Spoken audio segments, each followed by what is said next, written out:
Well, some things that you are not struggling with, and that is your stock picks. Mark, what are you choosing today? Yes, so I'm going for Standard Bank today.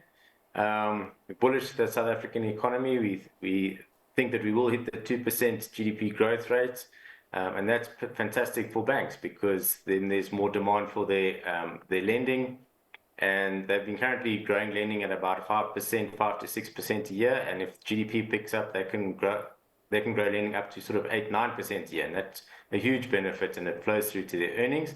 Standard Bank's been a little bit unloved since its update a week ago. It's this year's earnings impacted by the stronger South African rand because they report in rands.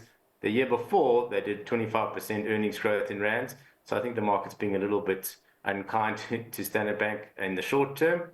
And I think that you'll get earnings growth sort of mid to high single digits. You get a good dividend yield. And it's got scale. It's one of the larger banks, and it has great footprint in Africa. And I think its prospects continue to be good. All right. Roy, where are you putting your money? I'm sticking with Telkom. I think Telkom is massively unfashionable, association with government, corporate action that never quite worked out. But if you look at it right now, I think this is a management team that has simplified the business through the sale of sale of Gyro, the towers business. And what they have is the best, pretty much the best fiber business and the lowest cost mobile business. So they can actually stand up to MTN and to Vodacom, and you see it in their numbers. They're growing service revenue in the teens compared to Vodacom and MTN, who are growing service revenue in the low single digits. And it seems like they have a sustainable competitive advantage there. The legacy business is almost wound down.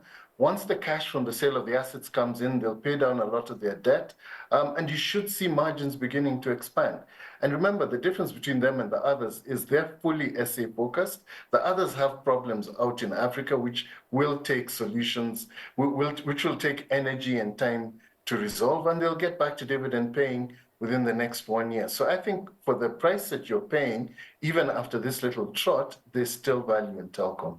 All right. Well, thank you so much for your time and for your analysis today, gents, and really your contribution to the show for 2024. That is all for tonight's Stock Watch. Thanks to our guests, Mutooni from Sanlam Investments and Mark Du Toit from Oyster Catcher Investments. Merry Christmas to all our viewers and Happy New Year. We will see you next year. But for tonight, up next, The Close. Stay tuned.